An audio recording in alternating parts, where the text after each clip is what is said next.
Honorable Speaker of the House, Alan Peter S. Cayetano, Majority Floor Leader Ferdinand Martin Romualdez, Chairman Franz E. Alvarez, Chairman Jose Antonio R. C. Alvarado, distinguished representatives, magandang umaga sa inyong lahat. At the outset, let me correct that this is not my birthday today. In a few weeks from now, that will be my birthday. At the outset, also, let me thank the Speaker for according me leniency during the hearing last May 26, 2020, and for inviting me again in today's hearing regarding the constitutional and legal issues surrounding the franchise application of ABS-CBN. Bago po ang lahat, gusto ko pong ipaabot na nakikiisa ako at ang aking tanggapan sa layunin ni Speaker Alan Peter Cayetano na mabigyan ng isang patas, tapat at mabusising investigasyon na kikilatis at hihimay sa ABS-CBN. Nakikiisa po kami sa mga pagkakaroon ng malawakang diskusyon upang mahimay at mabigyang linaw ang mga issue at ang mga nagkakasalungat na opinyon, pananaw at haka-haka patungkol sa ABS-CBN. Now, this move is consistent with my position all along that A, under Act number 3846 and PD number 576-A, a franchise is required to operate radio and television station within the Philippines. B, Congress has the exclusive and plenary power to grant a franchise, including its terms, conditions, and period. And letter C, a franchise for broadcast must specifically be in the form of a statute. I would like to take this opportunity to say that I am not at loggerheads with Congress. In my letter to the NTC, I only cautioned the NTC of its possible encroachment on the legislative power if it issues a provisional authority without a law authorizing such action. I never mentioned the name of Speaker Cayetano and any congressman in my advisory letter to the NTC or in any of my subsequent press releases.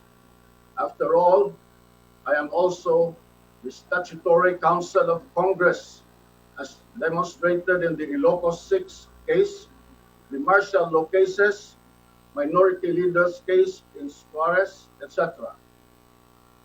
Number one, the office of the Solicitor General as representative of the Republic of the Philippines has always upheld the rule of law. The Holy Bible in Leviticus 5:17 reads, and I quote,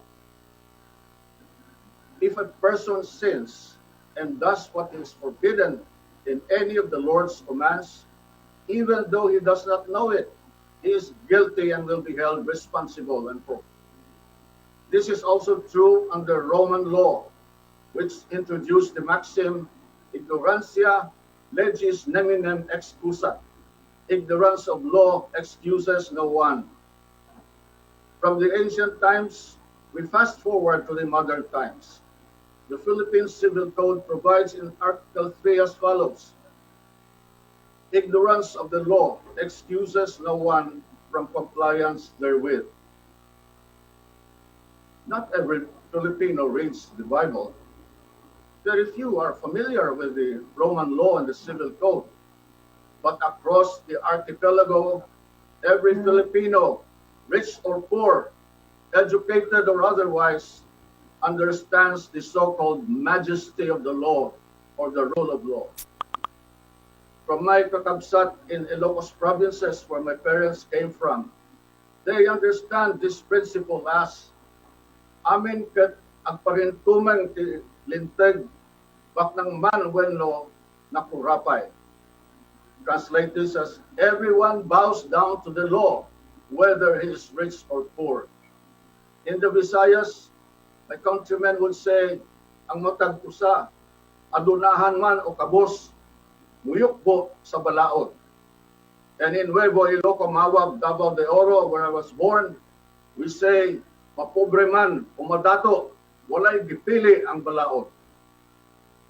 The OSG, as the defender of the Republic and the people, has always been vigilant in its crusade for the rule of law and good governance. No less than our track record is testament to this. We have previously fought against abuses and injustices in a long line of cases, some even before my tenure as Solicitor General. Recently, we championed this fight for the rule of law in the likes of the Sereno and the Lima cases, both filed and won before the Supreme Court. Bakit pa kami titigil ngayon? Responsibilidad namin ipagpatuloy ang labang ito, hindi para sa aming sarili, kundi para sa sambayanang Pilipino. We will endeavor to right every wrong, no matter what the cost, no matter who we go up against. Similar to the cases prosecuted and defended by the OSG, the quo warranto petition filed against ABS-CBN should not be an exception. What the OSG is seeking before the Supreme Court is merely the correction of a legal wrong and nothing else. Ito ay laban para lamang sa kung ano ang tama at naayon sa batas.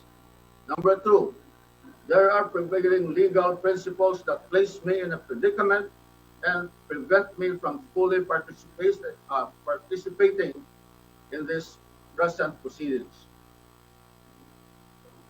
As many of you are aware, currently there are two pending cases before the Supreme Court involving the broadcasting operations of ABS-CBN. One is the quo warranto petition I filed for the forfeiture of ABS-CBN's franchise. The second case is the petition for certiorari and prohibition filed by ABS-CBN against the National Telecommunications Commission, or NTC, questioning the NTC's cease and desist order. Some of the issues involved in these cases pertain to ABS-CBN's violations of the Constitution and its franchise, which, according to your letter, are the subject of your current inquiry. Pinagbabawalan akong magsalita ukol sa kahit anumang bagay na may kinalaman sa mga petisyong nakahain ngayon sa Korte Suprema ng dalawang prinsipyong pangligal. These are the principle of non-encroachment on the exclusive domain of judicial jurisdiction, and the other one is sub judice rule. In the case of Benson versus Senate Blue Ribbon Committee, the Supreme Court cautioned that allowing Congress to investigate matters over which jurisdiction had already been acquired by the courts would create the possibility of conflicting judgments. It held that the inquiry into the same justiciable controversy would be an encroachment on the exclusive domain of judicial jurisdiction that had set in much earlier. Indeed, as said in Benson, Congress's power to inquire is recognized. However, such could not usurp judicial functions. In the same vein, the sub judice rule restricts comments and disclosures pertaining to the judicial proceedings in order to avoid prejudging the issue, influencing the court, or obstructing the administration of justice. The same rule was likewise used by the OSG in declining the previous invites from various committees in the Senate and in the House of Representatives, where the expired franchise of ABS-CBN and its renewal are being discussed. Lest I be misconstrued of favoring the House over the Senate, My appearance today is without prejudice to prohibitory rules.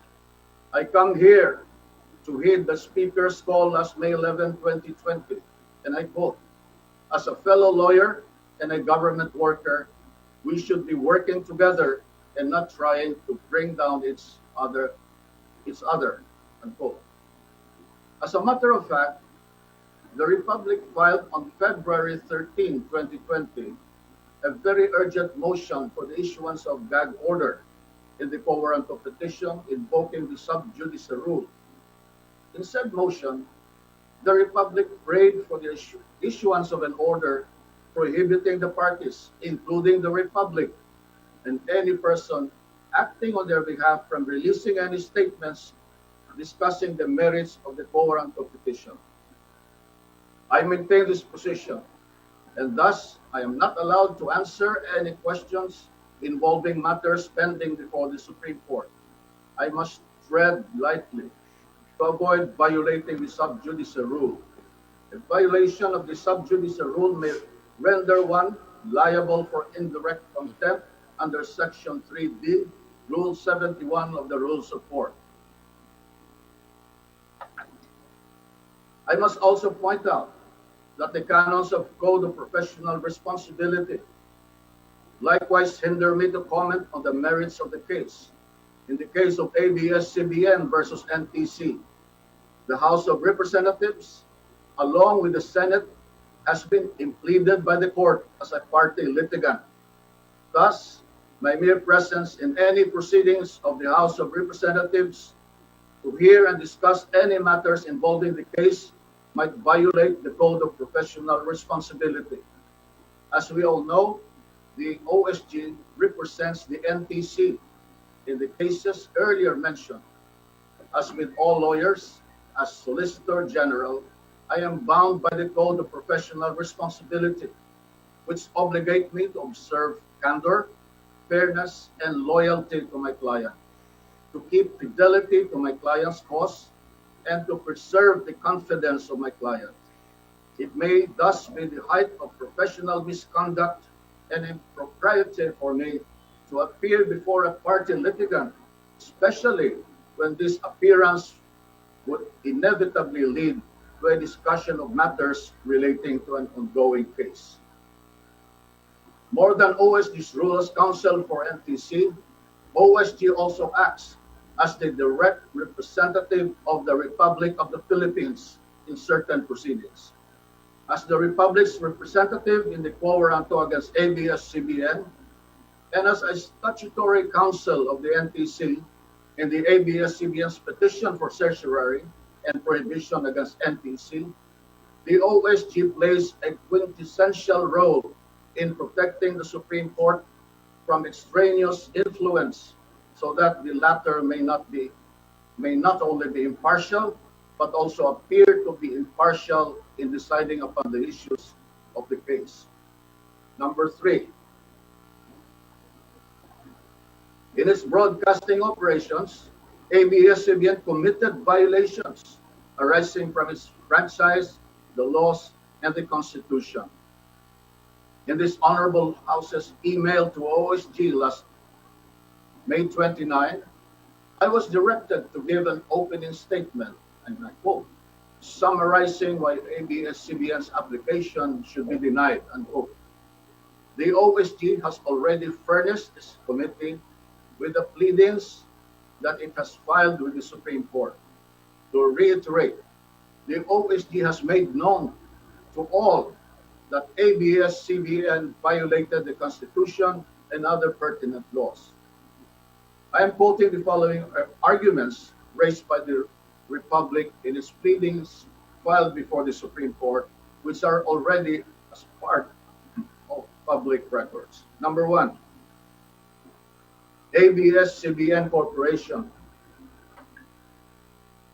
violated the nature and scope of its legislative franchise under RA 7966 when it allowed another entity, ABS Convergence, to make use and abuse the legislative franchise granted to ABS-CBN Corporation. ABS CBN Convergence, Inc. has no legal authority to broadcast under RA 8332. Number two, furthermore, under RA 7925, no single franchise shall authorize an entity to engage in both telecommunications and broadcasting, either through the airwaves or by cable. Thus, with its KBO offerings, ABS-CBN Convergence not only violated its own legislative franchise, but also the Public Telecommunications Policy Act of the Philippines. Number three, based on the foregoing. Excuse me, Solicitor General. Excuse me, Solicitor General. Opo, mag-oath lang po kayo sandali. Sunod pwede na po kayo mag-continue. SecGen, ComSec. Mr. Chair, can you already include all the others so that we can have an omnibus? Yes, sabay-sabay na po lahat. Sabay-sabay na po lahat. Pati ABS-CBN. Pati NTC. Lahat po ng invited guest natin, sabay-sabay na po. Even those in Zoom, Mr. Chair. Thank you. Thank you, Congressman Albano. ComSec. Please raise your right hand. Do you swear to tell the truth, the whole truth, and nothing but the truth before this joint congressional inquiry, so help you God? Thank you. Solgen. Please continue, Solgen. Thank you. Thank you. Now, based on the foregoing, it cannot be denied that ABS-CBN Corporation in broadcasting contents in its KBO channel is likewise engaged in CATV service without the required permits, licenses, and/or authority to operate a CATV system. As already discussed in the petition, ABS-CBN Corporation charges 30 pesos or 99 pesos from the viewing public to be able to watch the movies and other contents in the KBO channel. ABS-CBN Corporation has aired movies, boxing shows, concerts, and other events in its KBO channel for a fee and without obtaining a prior approval from the NTC. These acts are evidently not covered by the legislative franchise granted by the state in favor of ABS Corporation. Number four, ABS-CBN Corporation was not authorized to use free-to-air signals for its operations of the KBO channel. Quite tellingly, ABS-CBN Corporation cannot produce a copy of the permit or document showing that it has been granted authority by the government, specifically the NTC, to operate a pay-per-view channel such as the KBO, despite having been previously ordered to desist from engaging in the pay-per-view services until the CAS guidelines has been issued.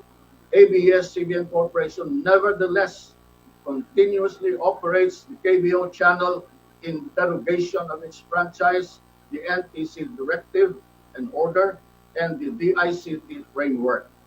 Number five, the Philippine Depository Receipts, or PDRs, issued by the ABS-CBN Holdings Corporation grant beneficial ownership over the underlying ABS-CBN Corporation shares. ABS-CBN's own statement admitted how the issuance of PDRs allow foreign entities to participate in a media company whose ownership is required to be 100% Filipino. To quote, the PDRs unlock the share value of ABS-CBN Corporation, allowing foreigners to participate in a media enterprise whose ownership is constitutionally limited to Filipinos. With foreigners allowed to buy PDRs, the ABS-CBN Corporation shares, which have long been undervalued, can now play catch-up with regional media counterparts. This arrangement certainly is a circumvention of a foreign equity restriction provided under the Philippine Constitution. To reiterate, Letter A, an ABS-CBN PDR holder has a right to delivery or sale of the underlying shares of stocks evidenced by the PDR. If the holder is a non-Filipino, delivery of the shares of stock can still be made to a Philippine person designated by the non-Filipino holder. Letter B, upon exercise of the PDR exercise rights, the shares delivered or sold shall be lodged with the PCB unless and until the exercising holder, in case of delivery, or subsequent transferee, in case of sale, requests for upliftment into registered stock certificates evidencing shares. Letter C, the delivery of the shares comes with all the right of a shareholder, including voting rights. Letter D, an ABS-CBN PDR holder has a right to additional PDRs and to the adjusted terms and conditions upon occurrence of certain event. Letter E, an ABS-CBN PDR holder has a right to dividends from the underlying ABS-CBN Corporation shares. Letter F, an ABS-CBN PDR holder can modify or alter their rights upon passing of an extraordinary resolution. To conclude, the ABS-CBN PDR grants beneficial ownership to the PDR holders based on the rights conferred upon them, evidenced by the PDR instrument and PDR certificate submitted by ABS-CBN. To countenance this practice is a looming threat to our sovereignty, which the constitutional safeguards aim to protect.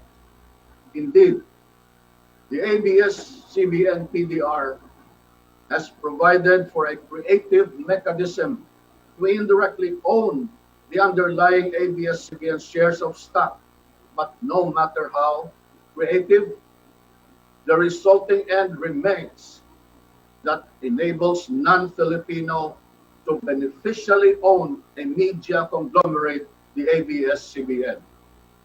The pleadings filed by the OSG and their attached documents already bear out the sins of ABS-CBN.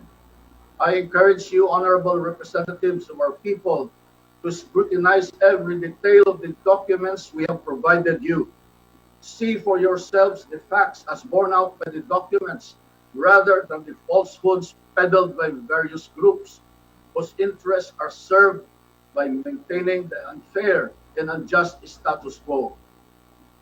National Artist for Literature F. Shonil Jose hit the nail on the head when he said, and I quote, "The real issue with ABS-CBN and its owners is not press freedom.